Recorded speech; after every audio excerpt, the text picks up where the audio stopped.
Welcome back, everyone, to the deep dive. You know, Today we're going to kind of pull back the curtain on something really fascinating to me. It's the often unexpected and very raw journey from just a simple idea into a successful startup. So we're going to kind of forget about those really polished success stories that you always hear for a minute, and we're going to dive into the real unscripted adventures of entrepreneurs. Yeah. It's easy to look at a company that's doing really well and just think, oh, it was, destined for greatness. But what we often miss are, all the twists and turns along the way, the moments of, oh no, are we going to make it? And those crucial leaps of innovation that really define what that entrepreneurial path really is. Mm. And we're going to explore kind of how these ideas evolve. They seem so ordinary at the beginning, but we're going to focus on like how those challenges and the lucky breaks and just the ingenuity of some of these entrepreneurs transformed their ideas into something significant. And the stories behind these journeys are just incredible. The sources that we're looking at today give us such a fantastic glimpse into the personal narratives of the people who built some of these really well-known companies. And so I think our mission here today is to extract those key lessons, those moments of decision and action that really illuminate what it takes to build something from the ground up. Yeah, definitely. And, let's start by considering Sarah Blakely, the founder of Spanx. Now, here's a perfect example. She took $5,000. That's it, just a personal investment, and built it into a billion-dollar company. And what's so insightful here isn't just the success, but it's how she dealt with obstacles. So, she couldn't find any hosiery mills that were willing to create her footless pantyhose. Most of them, made pantyhose for men. But she didn't give up. She just pursued different options. And she was relentless until she found one that would produce her product. So that tenacity, that creative problem solving, I think those are really key takeaways for you. Absolutely. That resourcefulness, in the face of obstacles, like that seems to be a recurring theme, right? Oh, yeah. I mean, look at someone like Elon Musk. Exactly. I mean, his journey from Zip2 to these really audacious goals of SpaceX and Tesla, I mean, it's crazy. Almost like it's a movie or something. Yeah. What's really striking to me is his willingness to just tackle these seemingly impossible challenges, Yeah. straight on. Yeah, and it's important to remember his path. I mean, it hasn't been easy at all. Mhm. Think about the struggles that Tesla had early on, or all of those failed rocket launches at SpaceX. That's really been the key to his success isn't just that he has like a grand vision. It's that he has this relentless drive to learn from the things that go wrong. And he has such a belief in first principles. Mhm. So like at SpaceX, for example, instead of just, working with existing rocket technology and trying to improve it little by little, they went back to the fundamental physics of space travel. And that's actually what allowed them to develop reusable rockets and reduce the costs so dramatically. And I think that's a powerful lesson for anyone listening. It doesn't matter what field you're in, it's really important to sometimes challenge your assumptions. Okay, so let's maybe shift gears a little bit and look at some origin stories that were a little bit more unexpected. Like Airbnb is a great example of a really practical solution to like an immediate problem that turned into this global phenomenon. What do you think? Yeah, I think what's so fascinating about Airbnb is how it literally started because the founders needed to pay rent. Like that was the problem. And so they rented out air mattresses on their floor during this big design conference that was happening. And it was just like this pragmatic, temporary fix at first. Right. But it really capped into this unmet need for an affordable accommodation and the desire to have these more authentic travel experiences. Mm. What this shows is that some of the most impactful innovations can actually come from like really personal, even kind of mundane beginnings. So I think as a listener, something you might consider is like, what everyday problems are you surrounded by that maybe could actually be the feed for some kind of larger solution? Yeah. I mean, it's almost like accidental genius, right? Right. And then you have a company like Instagram, which started in this totally different place altogether. Yeah. I mean, it wasn't even supposed to be this photo sharing giant that it is today, was it? No, it wasn't. I mean, Yeah. the initial concept was this location-based check-in app Okay. called Bourbon. And, that actually raises like a really crucial question for anyone who has an idea. How do you recognize when that initial vision that you had isn't really resonating and when it's time to pivot? And so the founders, Kevin Systrom and Mike Krieger, they noticed that, all these users were way more engaged with the photo sharing aspects of the app than with the check-in features. And so that willingness to kind of let go of what they thought they were building and really focus on where the user energy was, that was just a pivotal moment for them. And it really just underscores how important it is to just really pay attention to what your users are doing and be flexible enough to kind of change direction, even if it means completely abandoning that idea that you started with. Yeah. So, as you think about your own projects, are you really paying attention to how people are interacting with what you're putting out there? Hmm. So we've seen these incredible examples of resilience and visionary thinking and the ability to pivot. So let's kind of dig into some actionable insights now. Our sources offer some really valuable tips for anybody considering their own entrepreneurial journey. And the first one that really stands out to me is this need to validate your idea. I mean, it's not enough to just think you have a winner, is it? No, definitely not. I mean, validation is about doing the hard work of market research. Hmm. So before you invest all your time and your resources into something, you really need to go out and confirm that there's actually a need for what you're building. And so that means, getting out there, talking to your potential customers, doing surveys, interviews, putting together focus groups, and really understanding if this product or service actually solves a real problem or fills a real need for them. And Hmm. so don't just ask people if they like your idea, ask them, would you actually pay for this? And what are you doing now to kind of solve this problem that my product might solve? Yeah. That's the kind of feedback that you really need. I think that's such a key distinction, Mm.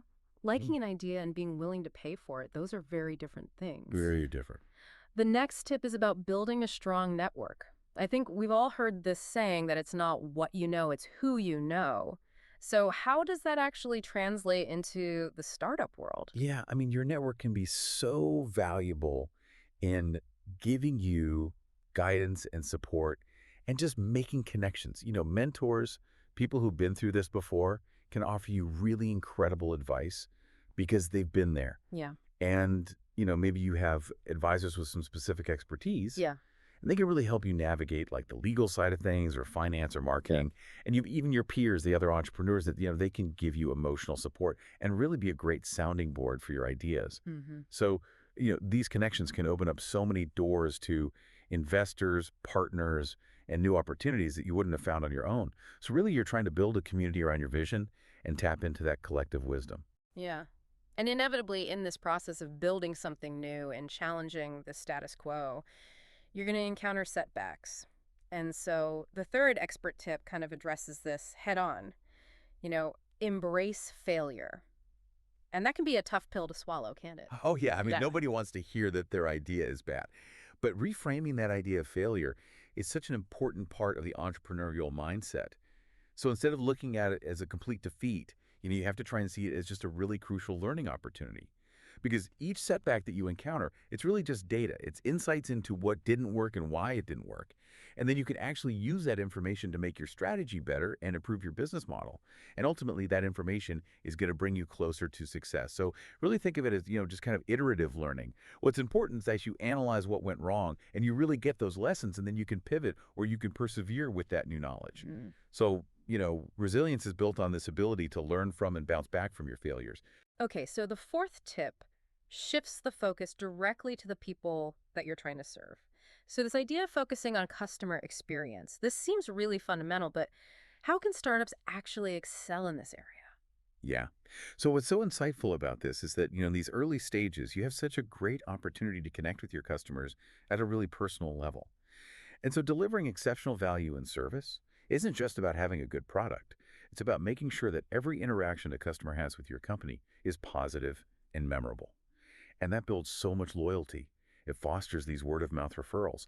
And ultimately, those customers can become advocates for your brand. Mhm. So, go above and beyond to address their needs.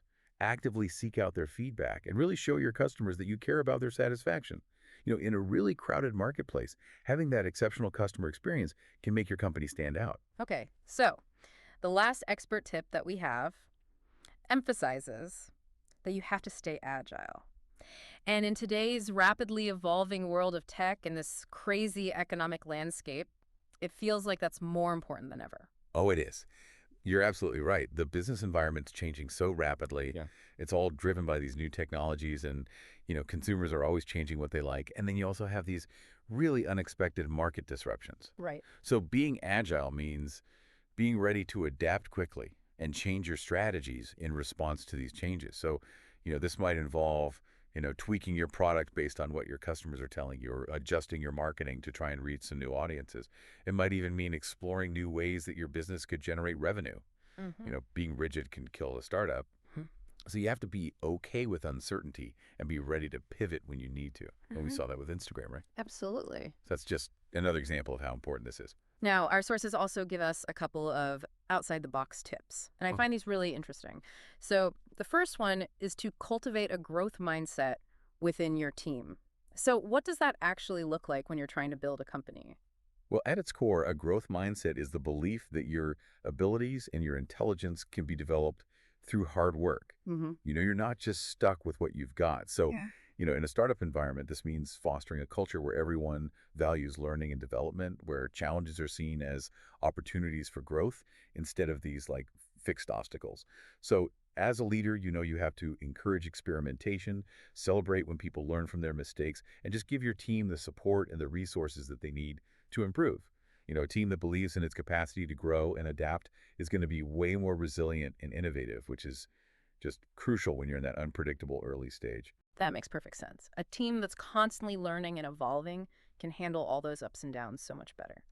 So, the second outside the box tip that we got is to strategically leverage technology. And it's almost like it goes without saying that startups use technology. So, what's the nuance here? What should people be thinking about? Yeah, so the key is to be really intentional with how you're using technology and be forward thinking. Hmm. So, don't just adopt the latest trends because it's trendy.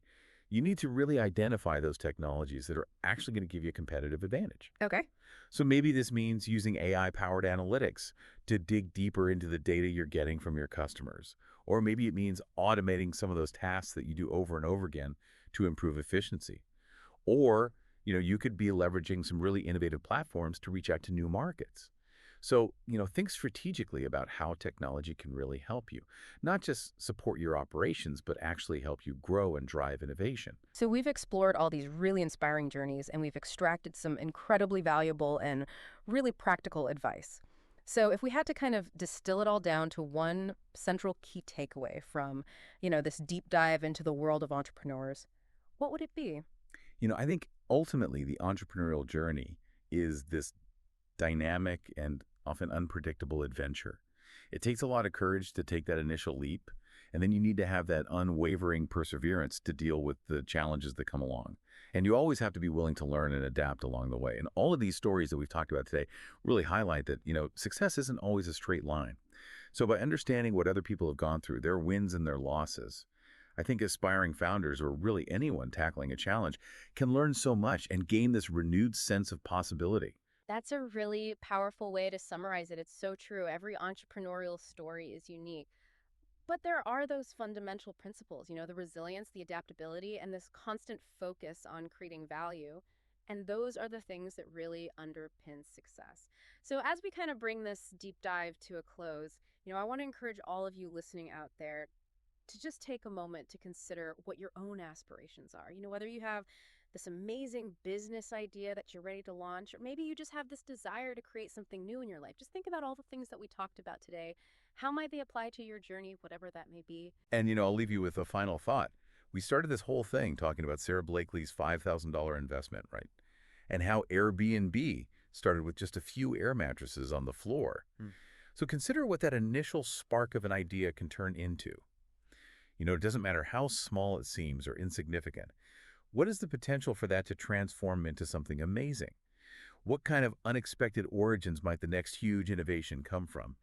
And, what if you're holding that spark right now? I love that. That's a great note to end on. Thanks so much for joining us today for the deep dive. We'll see you all next time. Yeah, thanks for having me.